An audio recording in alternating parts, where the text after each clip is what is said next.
Hello everybody, delighted to be joined for this episode by Jon Cardinelli, who's a freelance journalist from South Africa working with the Daily Maverick and Rugbypass. Jon, we had Alex Bywater on earlier this week giving me kind of the Welsh perspective at the moment, and there's plenty going on there on the field, off the field.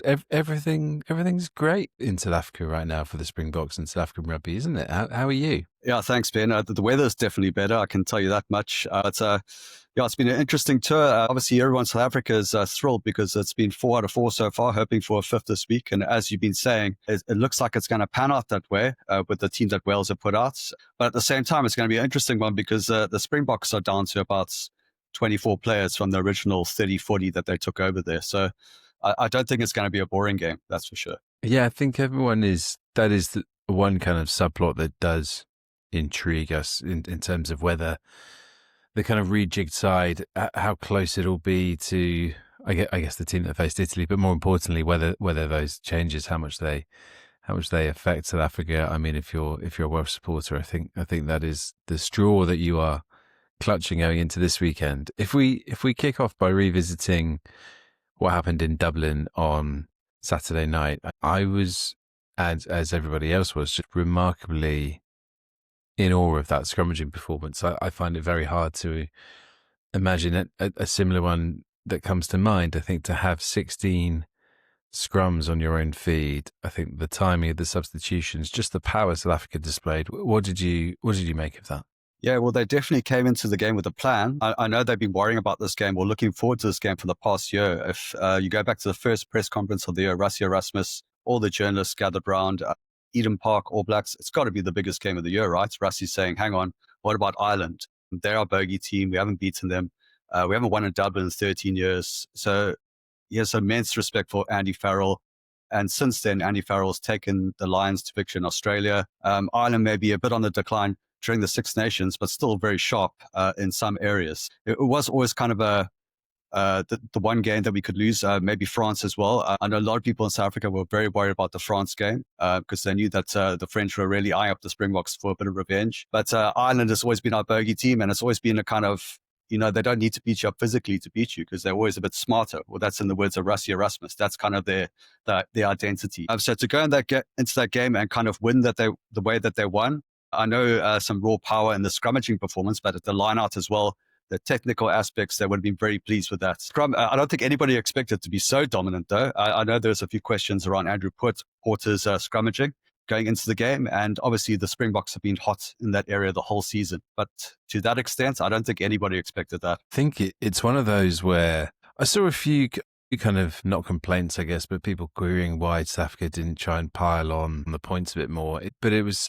the way the game kind of panned out, it was almost as though South Africa were kind of sending a bigger message than that with that scrummaging performance, for my mind. They didn't want to just hammer Ireland on the scoreboard necessarily. It seemed like they really wanted to kind of leave a deeper scar there through that scrummaging performance, so the next time when they do meet, that will be fresh in Ireland's kind of mind, because to be giving up that many penalties, to come under that kind of consistent pressure, to have I've seen some journalists questioning whether we should be kind of reevaluating whether props should be yellow carded for multiple scrum penalties when you're just getting outclassed so obviously by an opponent. I think it's one of those where the psychological damage of that will probably be what we're talking about in a few years' time more than the final score. No, definitely. As I said, the extent to which they took them out, and both loose heads yellow carded, it was definitely a tactic to go in there and target that area.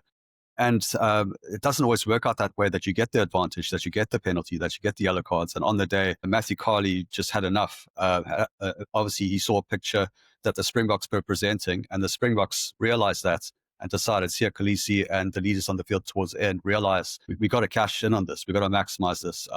In terms of scoring, I mean, definitely going forward, I think they got Ireland next year in the Nations Championship, end of the year.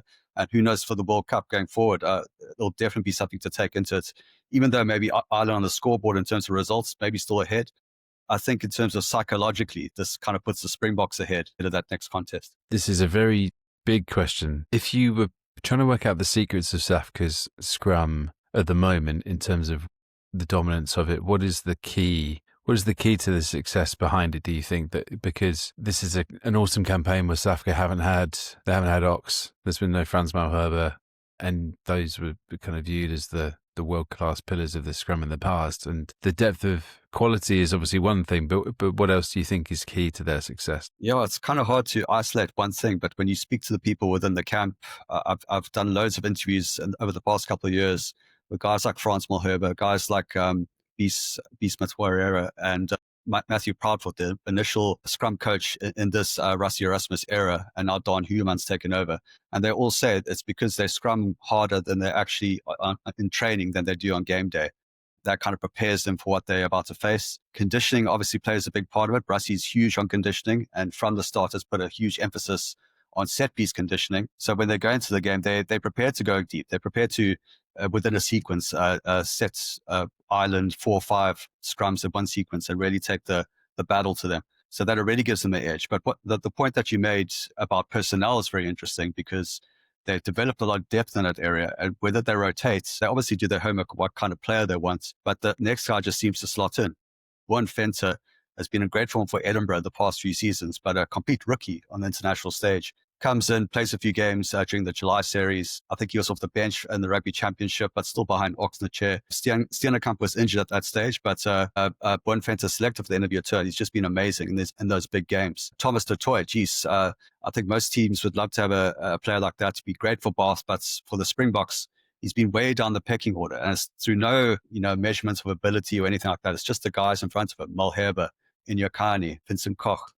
Those are the guys who've been keeping him out, and now some of those guys are injured. This has been his big chance this year, and he's really taken it. So if you actually had to map out the depth chart of the front row, you'd be amazed to see the guys that played this week, where they are in the grand scheme of things. I know it's quite subjective, these things, but if you go by experience and what the guys have achieved, Galo hasn't even been to a World Cup.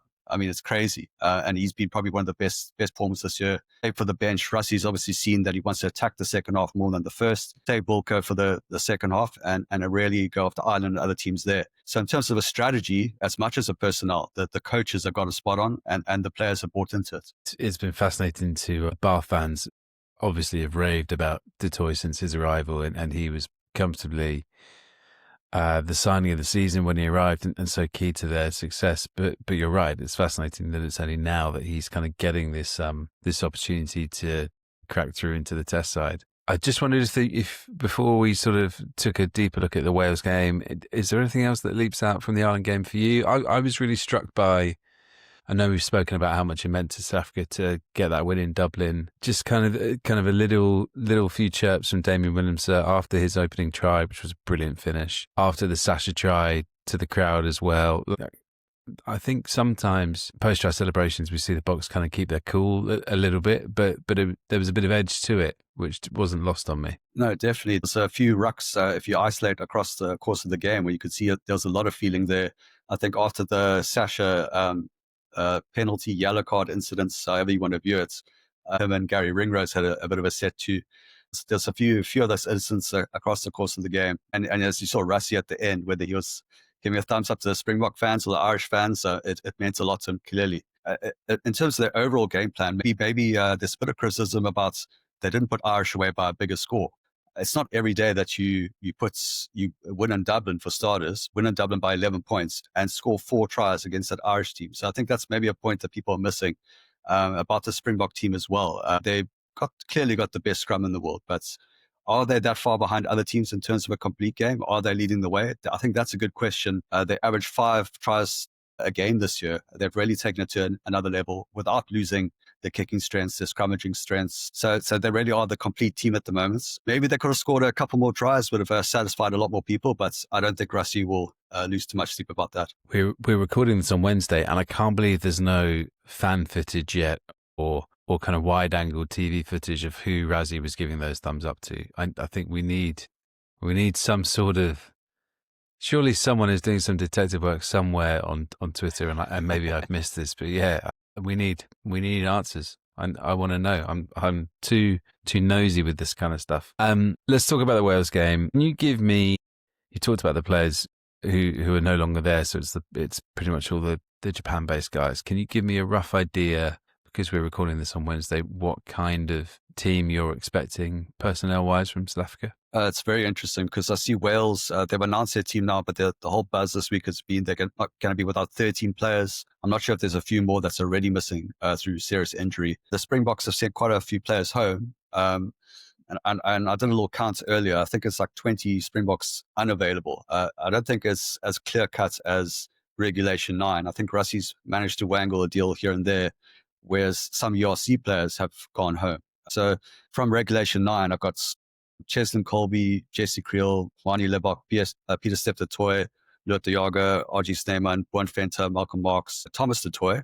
And then the three others that have gone home are Andre Pollard, Grant Williams, and Edward van der Merwe went back recently for the birth of his child. Okay, so then we've also got three players that were injured or banned for this tour. Curly Orense, Jan Hendrik Wessels was banned on the eve of the tour, and then Oxenchair got injured in the Japan game. Then there are five others that are long-term injuries, which will probably be in the 23. Guys like Apalele Fassi, Ulrich Frans Malherbe, Trevor Nyakane, and Cameron Hanekom. Maybe the last two not necessarily in the 23 if they're playing Ireland or France tomorrow, but definitely in the group. So they are also missing a huge chunk of players. Make no mistake. And I think that's going to be a challenge, but I don't think necessarily they'll see it as a bad challenge, whether they're playing Wales or Italy, whoever the case may be this week. Make no mistake, it's definitely I wouldn't call a weakened side, but a very different side you'll see on Saturday. Because of all that change, does it throw up any areas of concern at all in any positions, or are we at a point where there's just so much resource available to Rassie that actually there aren't any real problem positions for him going into this? It's actually, when you start to put these names on paper or on a Word document or anything, and you start to kind of map it out and see, you kind of get the feeling that he has planned for this scenario already. I didn't answer your question earlier. Sorry, about who actually might play. And the guys that are left, it's quite a nice mix between experience and youngsters. I mean, I think Eben Etzbeth's still there. Sio Khaleesi's still there. Jasper Wies hasn't gone back to Japan. So, and then there's youngsters like Zachary Porthen, Machunu's come in. He hasn't played at all this year. There's still Japanese guys like Kwaka Smith, Franka Mostert. I'm not sure Jean Klein's still there. That's a bit of a mystery at the moment. But if he plays, they'll be great for South Africa, experienced player with Northern Hemisphere conditions. And then guys like Sasha, Moody, Hooker, Willemse, all still there. Are we going to see Andre Esterhuizen coming off the bench again as the hybrid, or is he going to slot in the midfield with Damien Dialendi, maybe playing 13? There are, when you look at it, there's only about 23, 24 players left. So most of them will actually have to play. And it's just how Rassie feels, what he wants to get out of this team going forward, combinations that he's going to put on the field. And in terms of the wider group on this tour, what they got left, maybe it's going to be a forward-heavy bench. I've been waiting for a 7-1 all season, so I wouldn't be surprised if maybe this is the time, but maybe at least 6-2. Just in terms of managing resources, I see Wales have gone 5-3. Just in terms of maybe trying a few new things, playing a few players out of position, and getting some answers for the long term. Yeah, that's a good point about Andre. Maybe this is the week to kind of give him a longer run in that back row role. I think it's tough going for Wales, even at full strength. This would be very tough going for Wales. But I think to have lost their first choice lock pairing, Thomas Williams at scrum half, Rees-Zammit out wide, this really is a horrible challenge. I think there's something like 267 caps in this whole Welsh side, and if you tally up a few Springboks like Eben and Sio Khaleesi, then you're going to get that total pretty quickly. I just wonder whether, from a Welsh point of view, the bench is particularly inexperienced, and so that does give you cause for concern from a Welsh perspective, because it's unclear how you can live with the power that South Africa have in reserve there. I just wonder, of the players who've kind of left the tour, I wonder who you would sort of nominate for the player who sort of had the best year potentially for the Springboks, or the best autumn, who's kind of had an outstanding 2025. For once, I might actually agree with the World Rugby Player of the Year, or the nominations. Pretty spot on. Peter Step-Toy the whole year. He's had a great season. Oxenchair, the props never won the award. He would have been a top candidate, but Malcolm Marks has been knocking on the door for a long time. And Rassie has kind of bucked the trend, or his own trend that he's created in terms of rotating his hookers throughout the year.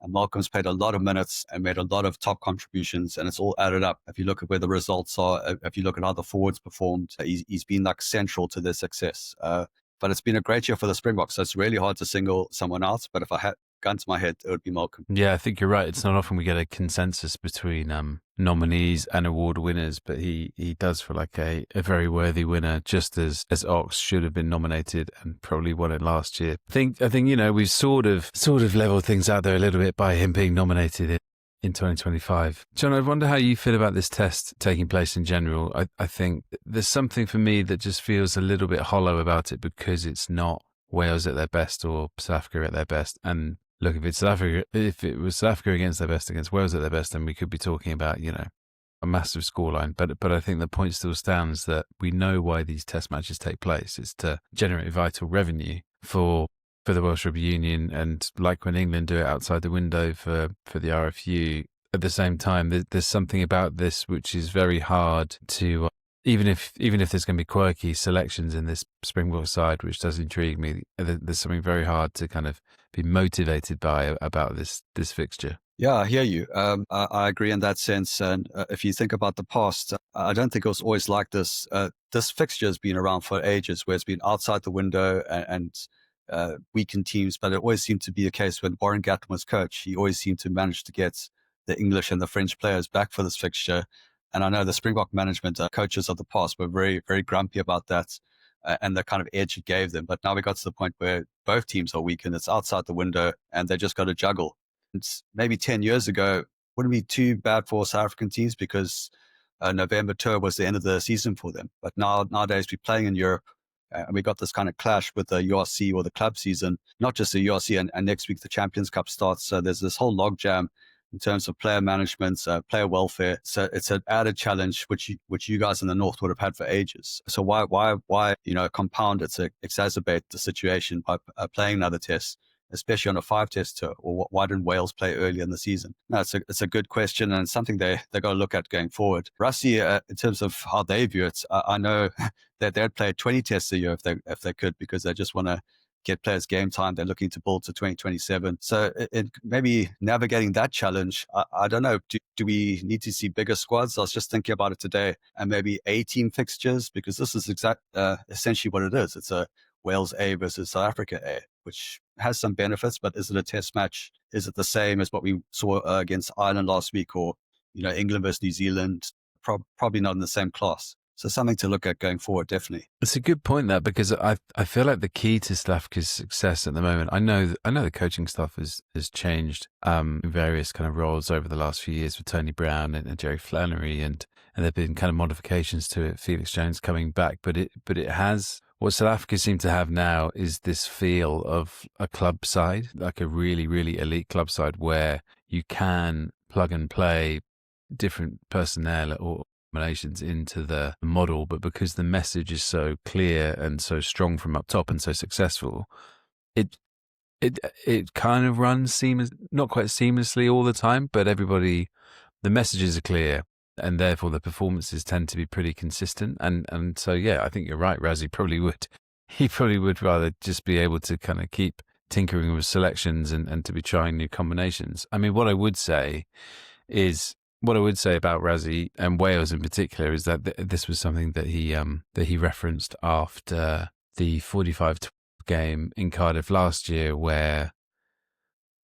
which was an odd game because South Africa were comfortably the better side, and Wales did kind of scrap very, very valiantly, even though obviously it was completely in vain. But he's got so much respect for Welsh players, doesn't he? I think it's in the first Chasing the Sun documentary where he's talking about Wales and just how tough they are, and how, I can't remember the exact quote, but it's something like, unlike the Irish and the English, they don't just cave in. They're tough use of expletive. And so I think there is a lot of kind of admiration from him for Wales. Right? And if you think about back to that 2019 semi-final, two teams who could not have then been on more different trajectories since then, and they were tied at 15 all or 16 all, whatever it was, with not long left. It's crazy. Yeah, I don't want to speak for Rassie, but I know South Africans in general got respect for Welsh people because they see a similarity there. What Rassie said, Welsh people never gave up, that the players never give up.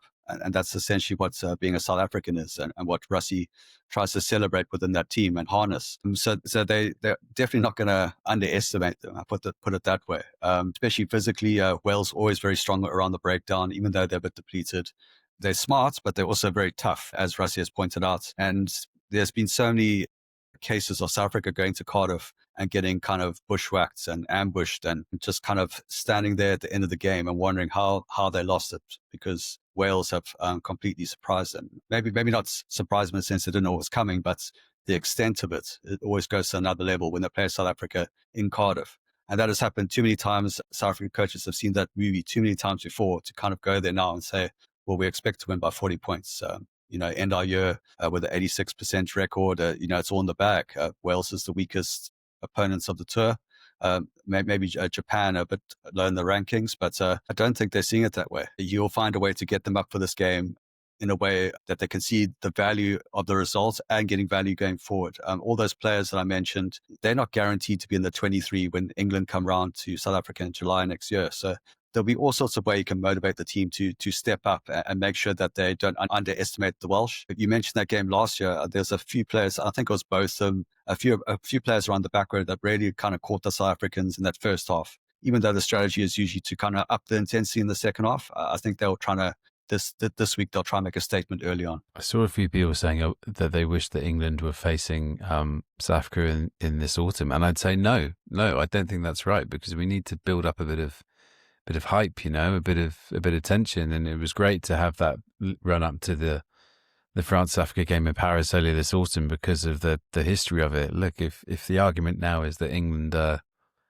currently nearly one of South Africa's closest contenders, depending on how the Six Nations plays out, let's let it bubble away for a bit longer. Jon, let's have a quick break, and then I want to dive into just the kind of longer term outlook for the Springboks heading into 2027.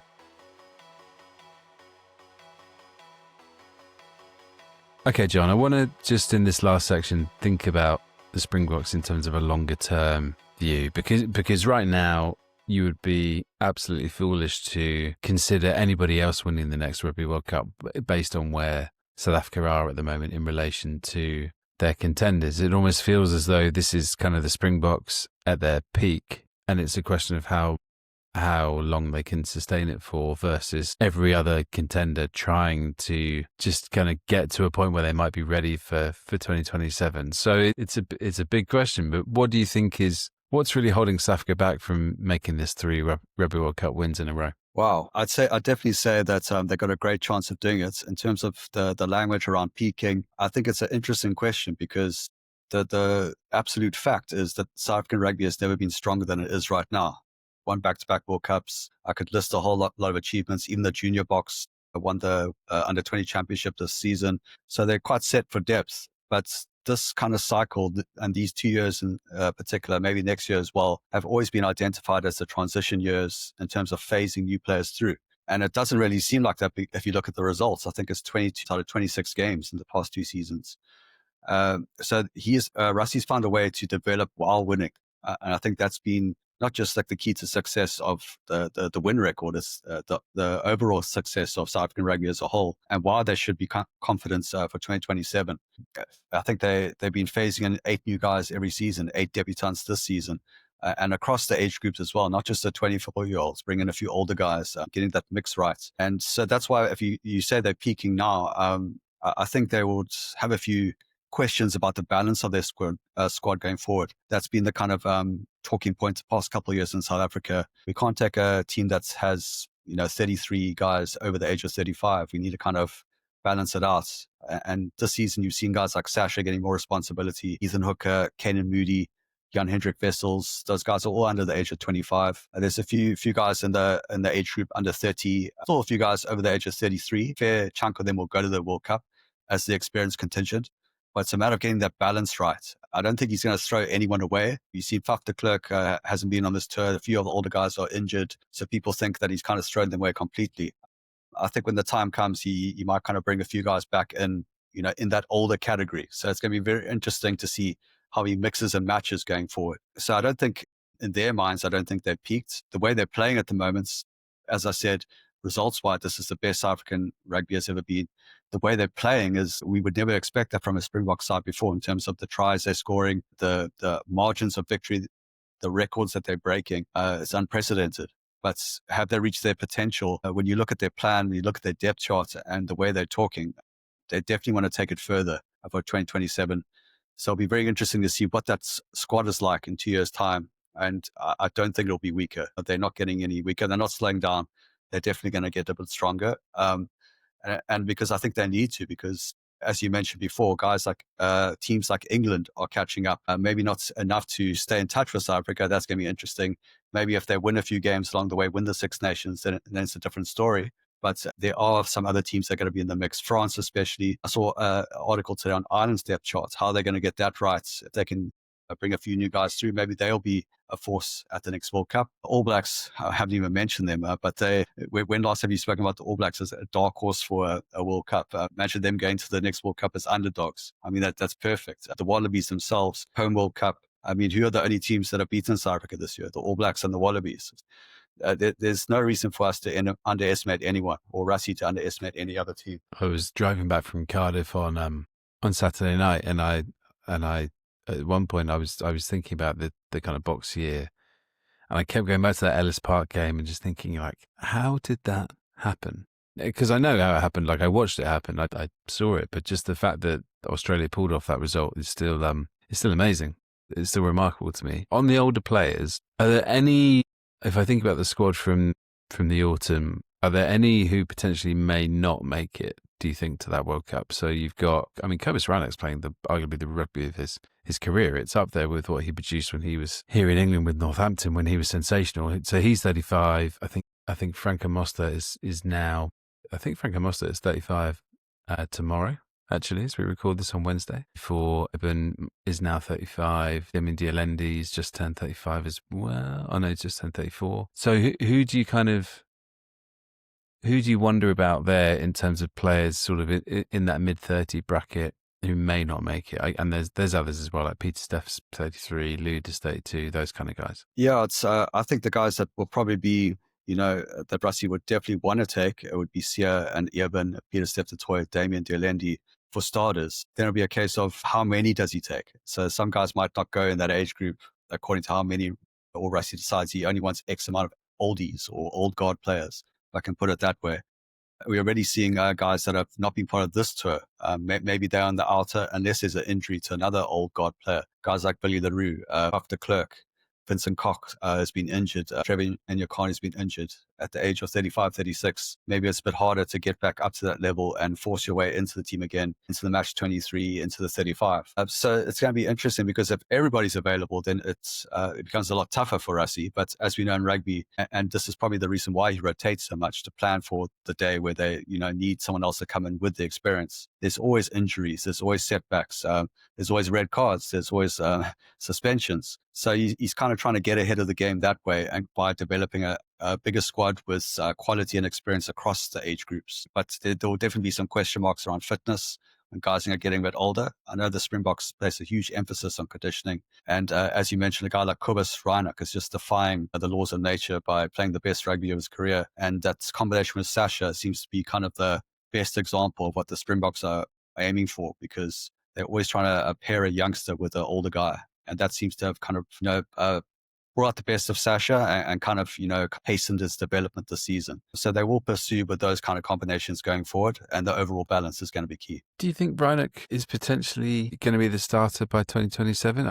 I think about, when I think about Grant Williams, he had that amazing try at Twickenham last November against England, which just showed kind of the skills that he has. But you're right, they seem to have such a good thing going there with that combination of Rannick and Sasha. Is that something that therefore they should really be trying to stick with and trying to hope that Cobus can make it, even though he'll be the age that he will be by the time we get to Australia? Yeah, it's interesting.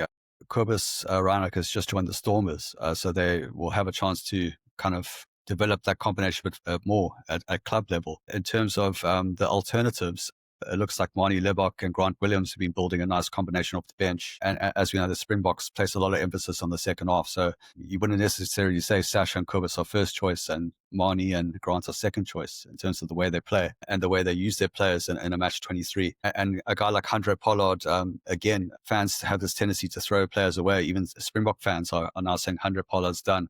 But I'm sure there's going to be somewhere along the line where he's going to step in and we're going to need a guy, because that seems to be kind of I wouldn't say the weakness, because Sasha's a really brilliant kicker. But in terms of Andre's level, he's definitely the guy who's kind of proved it all before, won World Cups with his goal kicking and his general play. He's no slouch. So they definitely won't throw him away going forward. I know you tweeted out earlier this week a look at the long-term depth chart in the front row, which is incredibly deep. Are there any areas that are weaker and that maybe need more players to break through as we look over the next 2 years or so? Yeah, it's interesting. At the beginning of the season, I would have said Lucid, because we have a lot of tight head options coming through, and guys like Thomas du Toit can swing to the Lucid side. But then we got injuries to a lot of players. Even a guy like Trevor Nyakani can swing to the Lucid side. And it's more also a case of, do we have enough young Lucids, enough young tight heads coming through? Because we're building for 27 and beyond, or we're trying to get guys through now.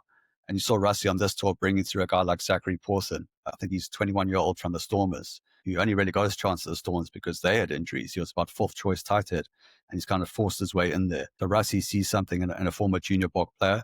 And a lot of those players in the junior Bok side that won the championship this season, about 4 or 5 of them have already trained with the Springboks. And Rusty's had a look and kind of introduced them to the culture and showed them how they do things. So maybe the next couple of years, those guys are going to force their way through. It's going to be interesting for the leadership, how they develop that going forward. Guys like Sia, he's had a few injury problems in the last few seasons, but a lot of people point out he doesn't always finish a game, but they have cover for guys like Eben, Peter Step the Toys taking the captaincy armband a lot of the time. Who's going to develop as the younger leader in the side, if I can put it that way. For a long time, they thought a guy like Salma Morat, the Stormers captain, was going to step into that role, but he's had his problems with injury. So maybe that's a work on going forward. It's not a train smash. They've definitely got a lot of experience and leaders within the team. But in terms of that younger guy who maybe can take the team beyond 27, that's definitely a work on. And are we at a point now where we just assume that Jacques Nalba is going to be back with the Springboks by 2027 in some role? I saw kind of the reaction to his, I think it was a SuperSport interview, was it, with Matt Pearce? I saw the reaction to that in Ireland wasn't overly enthusiastic, for one way of putting it. It sort of feels like he will end up there. I'm not sure what role he specifically will have, but it seems hard at this point to rule out Jacques being back with the Boks going into 2027. Yeah, in terms of being like an official made in stone plan, I don't think it's the case, or at least not at this stage. But it's always been kind of a theory, if I can put it the way, since he went to Leinster, that he might come back after a couple of years. And we saw maybe that theory grew legs after Felix Jones came back from England last season to rejoin the Springboks. And if you look at that coaching team, there's a lot of IP, there's a lot of ideas, there's a lot of innovation. And a guy like Jacques coming back, I think he would add value, even though Jerry Flannery's done a terrific job. The way Rusty operates that management team, it doesn't necessarily mean that one guy has one role. Having more of those guys on board isn't necessarily going to complicate things or overcomplicate things. We've seen a guy like Dwayne Vermeulen, a younger coach, coming in and adding some value around the breakdown, around communicating with the players, because he was a player himself a couple of years ago.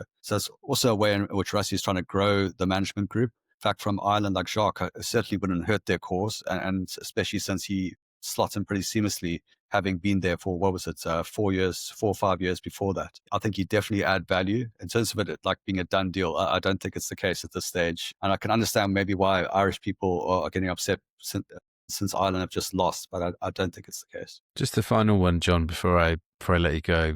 Given the incredible run of success, it's the World Cups, it's the Lions Series, the series against New Zealand, the Rugby Championship, winning in Dublin, all of these things. What's the mood like in South Africa around all this? Is there a sense of real satisfaction, or is there still just this kind of burning hunger for more, I guess, to keep it going and to not stop here? Yeah, it's completely humble. Haven't you seen Twitter? Well, I thought I'd try and avoid talking about South African rugby fans on Twitter during this conversation, and we got nearly 40 minutes in, but no, sorry, carry on.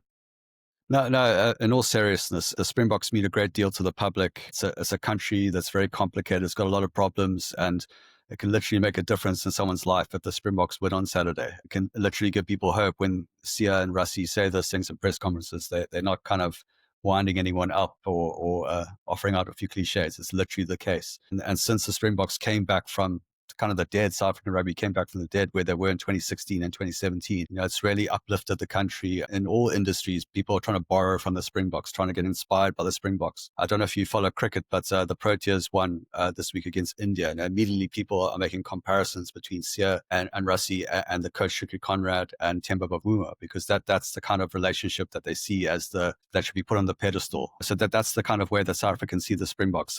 As a mark of excellence, something to be proud of. And maybe that manifests in bad ways on social media sometimes, but it comes from a good place. It comes from pride. And I don't think they're getting sick of it anytime soon. It's definitely going to be, they're going to be even hungrier in the lead up to 2027. The inevitable debates between Springboks and the greatest All Blacks team of all time is going to rage on for who knows how long. And maybe that's only going to be answered depending on what happens in 2027. So yeah, it's not going to get any, what's the word I'm looking for? It's not going to get any quieter in the next 2 years. No, I think you're absolutely right. Listen, Jon, what a pleasure to have you on. I've really appreciated you taking the time and unpacking a lot there, kind of short term and long term with the Boks. So yeah, massively appreciate it. Thank you. Thanks a lot, Ben. Thanks for having me.